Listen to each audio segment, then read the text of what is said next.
there's Jim Rinner over here. How you doing, Jim? Hi, Chris. Real good. Good to see you. Glad to be here. This place is exciting, and I'm really glad you're going to open the place up and show it to us today. Well, welcome to the State House. Yeah, we're standing on this map right here. Yeah. This is pretty cool. We're from Topeka. Visitor Center, yeah.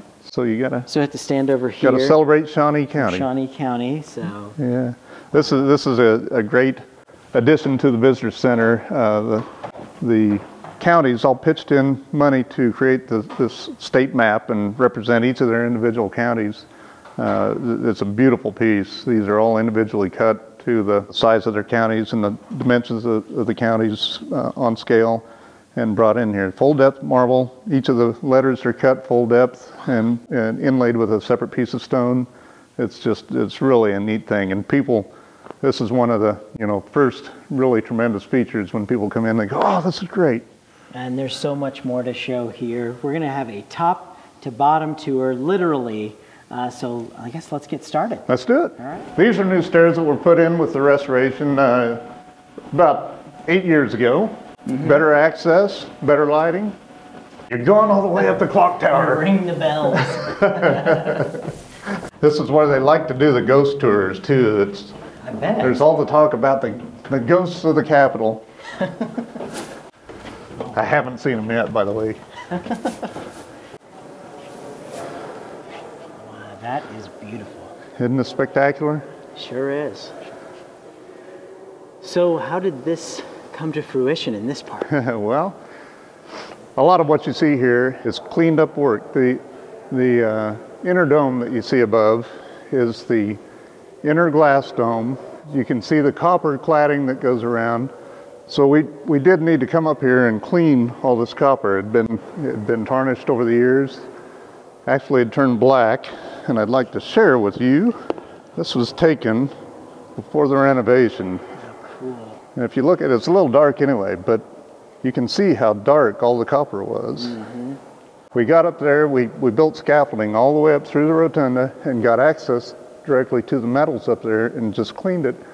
And this is what we come up with. It's just bright, shiny copper. It's so tedious. Not to mention that high up. Yeah, it's very tedious. It's we are real careful with the historic materials, so we're taking a soft toothbrush type brush and cleaning it with all the respect to the material to it and slowly clean it. But it's amazing how much it just comes out and shines when it's done. It really is beautiful. And the chandelier, tell a story behind that. Okay, well, the chandelier, there's very little information about it, but there were some early photographs that showed the chandelier and how it was made. It didn't exist in the building for very long, and there's different stories about what exactly happened to it, but one that seems to have some credibility is that the chandelier originally was taken down and basically melted down for the World War I effort because they needed all these metals. So they took it down. Had to go. Yeah, everything. Everyone wanted to participate in the war effort, so they took it down and melted it. From the photographs, the historic lighting experts were able to look at it and recreate it and bring it back to this. It's just beautiful. Wow. And how long was the process up here to redo this copper? And we know this took a long time to do the whole project, but how long did they work on this part? We had the scaffold built up here, I believe, from, it would have been early 2011 into early 2012. Basically getting to the top of this rotunda, we had a platform up at the upper ledge of the bottom of the dome here, and then basically plywood platform. And then we had another scaffold up there that we could roll around, do all the cleaning and repair of the materials up there. And then we kind of slowly brought the scaffold down and continued to work. The scaffold that we had on the outside of the building that went up and over the dome was resting on a platform that we built, bringing beams through these windows. So as you look here, this window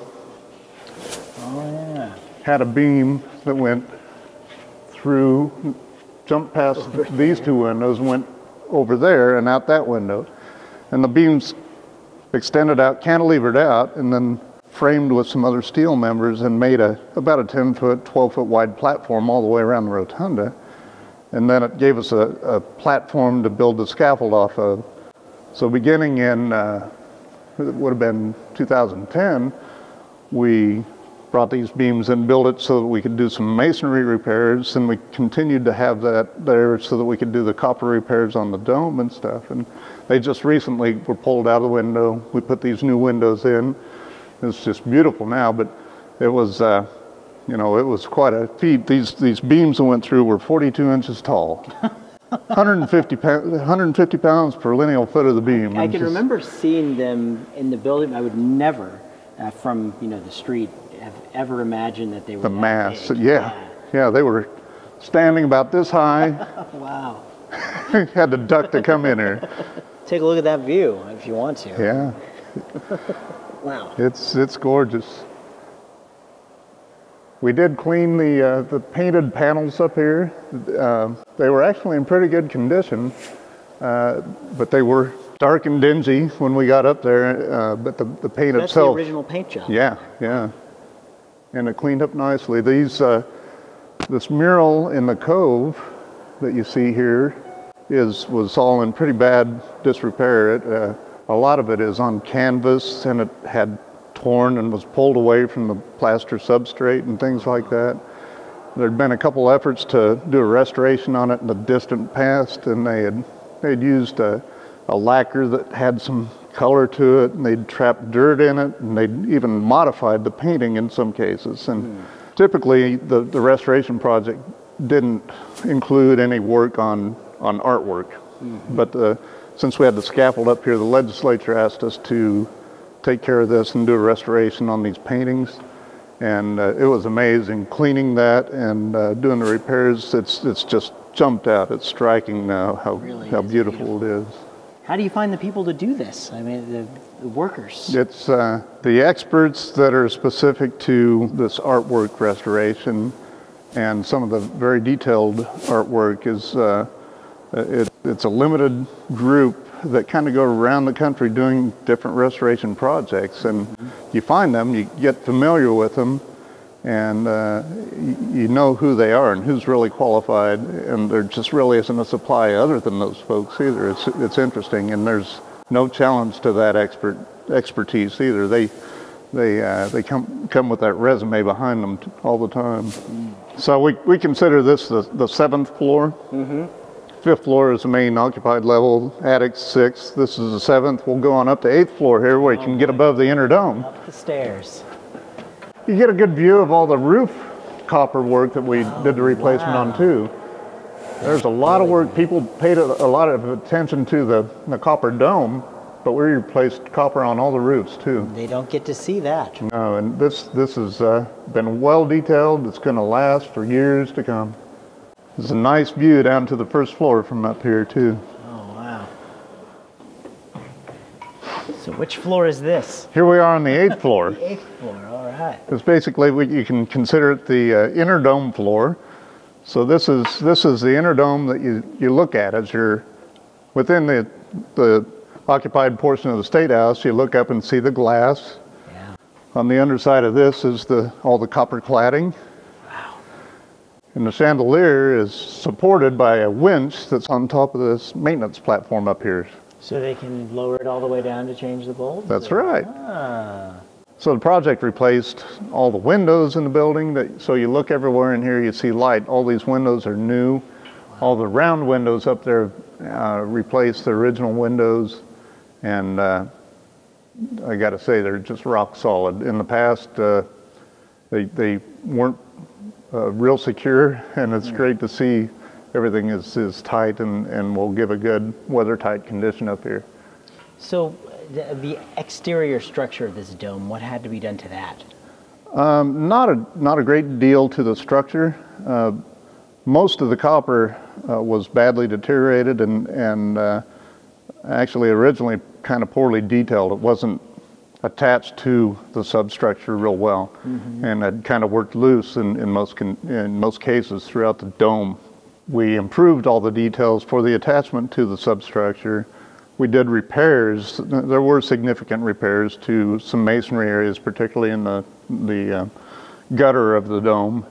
And then as we went up, we had to do some plaster repairs on the outside, and then the nailers that tie all the copper into the substructure were improved and made secure.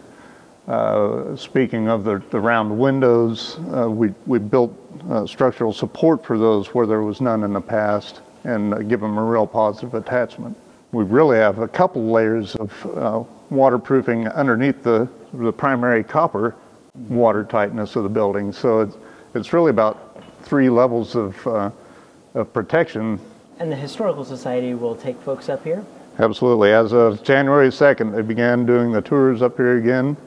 It's a controlled tour. You can't just walk up here, but makes sense. Yep, they have regular tours, and people are so happy to be able to come back up here. It was a sad day when we had to shut down the tours to come up here and start the work, but it was a great day when we were able to say, you're able to go. Yeah. Ready to do it. Yeah. And of course, with my knowledge of the project, I love looking at the roof and all the work that happened on it. It looks like a roof to you, probably. Well, I'm looking at a lot of pieces. That one in particular is a standing seam roof, but it's all copper. It's similar to what I described before, is that it has a couple layers of water tightness before you even get to the finished copper level. It's the same lights that have always been there. We did improve the illumination of them a little bit, and we were able to illuminate the dome and Ad Astra enough so that we could eliminate the FAA lights that were up there before. Oh. So when you look up, you don't see the flashing strobe all the time. A lot of people don't like to go up there, Chris. I can imagine. Once you get to this point where it cantilevers out, there's a lot of people that kind of lock up and say, no more, I'm done. Yeah. I will be holding on to the railings for dear life up here. Look at all the signatures. I've looked all around for Rinners on the wall up here, and I can't find any. We wanted to preserve as much of that history as we could. There's no need to paint over that kind of history, so it's certainly it's all going to stay. Chris, you probably remember that one of these round windows got pulled out by the 1966 tornado? Yeah. This is the circular staircase. Takes you up the last section up to the very top of the dome, up to the observation deck. Ooh, okay, deep breath. Be careful. Here we go. So we made it up the spiral staircase here. We must be like 310 feet, something like that. We're ways up here. You need to put in like a Starbucks or something. Yeah. This is some structural steel that was put in place to support Ad Astra back in the early 2000s. We did do new windows up here, new rails on the observation deck, new deck on the observation deck on the outside. The brass rail, handrail at the top is the original, so we kept that. That's beautiful. And then all of the copper, again, around the cupola up here, all the way up to Ad Astra is new and replaced. Better detailed, it's going to last forever. Wow. Let's go back down. All right. You can kind of see the backside of a lot of the wood framing that we had to replace to help support the new copper that we put on the outside. Wow. The dome's made up of these steel trusses with purlins going the horizontal direction, and then some sub-purlins that are used, and then on top of those tighter horizontal purlins are some terracotta tile that you see. It's really incredible to think about the original construction of the building here, though. Try and imagine the people that had to climb all the way up here and bring all the bricks and mortar and steel, and how they did that at the turn of the century. They didn't have giant cranes. No. It was tough enough for us, and it's just hard to imagine. Chris, one of the real interesting things that the architects and engineers did was these sconce lights on the inside of the rotunda here were originally a combination electric light going down and gas light coming up, and you can imagine the maintenance on those were just outrageous. They used to have a guy that was would tie off to this rail and jump out there and change light bulbs and stuff, but at some point he had to retire and they couldn't find anyone else to do that. So they really weren't taken care of, but the engineers came up with a way to take fiber optics from a light driver in this panel and feed out to a bulb, out to the light out there. So Ingenious. if the light goes out, you deal with it here. There. All the color that you see, all the decorative painting, stenciling, things on the roof or ceiling and walls were uncovered. They were discovered through stripping paint by artisans, and we determined the design of the stencil patterns, and we analyzed the paint samples that were underneath it. So we recreated all the colors, all the stencils, all the stencil colors, everything is what was there originally with the original design of the building. Wow. This is an interesting spot too, just quickly. This is again the original design of the building. Open skylight, open shaft down to the entrance into the house chamber. Before the project, this had been infilled with a floor here. This was an office. The skylight had been covered. So we opened up the office, we opened up the floor, built this rail to replicate the one that was below. This remained in place, and we were able to replicate that. Wow. Been so important to the building to be able to bring the sunlight back in and fill the building with light again. Yeah. And this is one of 4 primary skylights that came in that were uncovered and restored. The house chamber had been modified over the years. In fact, it had been painted different color schemes over the years, but they had painted over the ceilings, they'd painted over just about everything you see. In probably 96, 97, the legislators were complaining about paint chips landing on their desks from the ceiling, and they knew that they needed to do some work on the paint, so they hired a painter to come in and scrape the ceiling and come back and repaint. Well, he got up there and started scraping, and he started uncovering the evidence of some of the paintings up here. And he brought it to people's attention, and they said, you know, we really ought to check that out. So they asked him to expose it, and they found these murals. And so they hired someone to come back and do a restoration on these murals. These had been painted over. Somebody, in their grand wisdom. Yeah, when they covered up all the skylights and cut out the light and painted up this stuff. Why? Yeah, yeah. It must have been offensive at some point, I guess so. Or it needed some repair, and it was easier to paint. But that's kind of the story. It had been covered up, but when that was exposed, people started thinking, what else is in this building that we don't know about? And we really need to do something to uncover that and do a restoration. So that was the infancy of the restoration project, this exposure and the wisdom of the legislature to do something about it. We had a raised floor down here that we got rid of because it prevented any, again, disabled folks from coming in from the entrance to the house. And we created ramps and access throughout here, so not only visitors, but the legislators, if they're disabled, have access into the chamber too. The chandeliers are replicated from original photographs from what they're able to pull out. St. Louis Lighting Company out of St. Louis does this work, and they've just been tremendous on the project. As opposed to the Senate chamber, we had to replace all the desks in the House chamber just to make the dimensions work, to have seating for everybody. So all this is brand new casework that was custom built for the House Legislative Assembly. You know, there really are a lot of people that travel around and make it a point to go to capitals to see things, and it's really interesting to see people that are traveling abroad coming here and going, wow, this is really outstanding, just stunning. I've heard. An interesting thing about this, when we started doing the demolition of the raised floor that was in here, it was tough coming out, real tough. And I had a personal family funeral I went to, and I was describing to my uncle, that was my father's partner in Rinner Construction when I was growing up. I said, you know, we're tearing that out and it's just giving us fits. And he said, the house chamber? And I said, yeah. And he said, well, it should be tough because Rinner Construction installed that in the 60s. Renner's taking it out. A little bit of history, yeah. Tear it up. There's the historic coat hanger. This is a Senate chamber gallery. The most beautiful room I've ever seen. If you look around and try and imagine, again, pretty much all the surfaces you see in here were painted 1 or 2 shades of a neutral color. Everything was covered up. when they did, again, this is the original painted design when it was completed. You can start to imagine that it may not have held this color and design for very long. There's a lot of pollution in the outside of the building. There's a lot of pollutants inside the building with, you know, whether it's people smoking and things like that.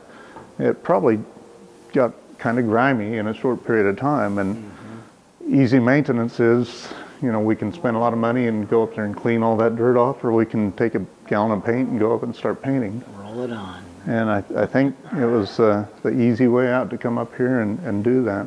Senate chamber actually was remodeled after the House chamber was built. Now, I didn't discuss that, but the east wing was built separately first in the original construction of the building. So this portion of the building was built first, beginning in 1867, finished in the mid-1870s. The House and Senate both met in here for a while. There's a divider wall, and Senate met on one side and House on the other side. And it was real, you know, more primitive finishes in here. There was wood wainscot, wood floor, I believe, and things like that. When they built those west wings separate in the next phase of the building with detached buildings, they completed the design of the House chamber and made it more elegant, basically what you see today. So with that, the Senate said, hey, we got to update, we got to make this right. So this is what was brought back. Mr. Haskell came back and designed this, and it's built within the space, the structure of the space, mostly plaster Paris ceilings, but all the detail is plaster. The shiny that you see up there is a gold leaf. Now, most of this existed before. There's some things that were so well detailed in the original drawings that Haskell did that we felt like it was important to complete. So these newel lights that you see here were clearly designed and defined in the original documents, but never built. Just the little post or the little stand at the bottom was there, the little black part. Where they would have gone. Yeah. So we hired the lighting specialist to be able to build these and bring these back and put them in to complete the design.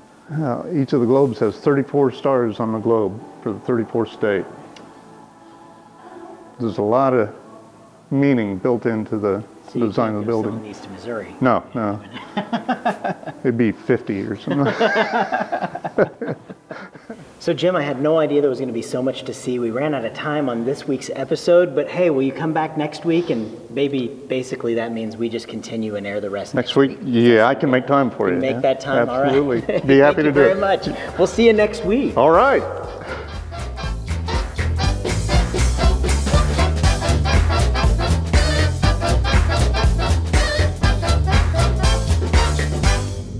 Be sure to join us next week for the thrilling conclusion of our Capitol Tour, and don't miss our in-depth coverage of the Redo It Downtown open house event. It all happens next Tuesday night at 9:30. There. Oh, wow. Nice new copper. Yeah, it is. Come on. They knocked. Well, that was the outside. Look outside. It's great.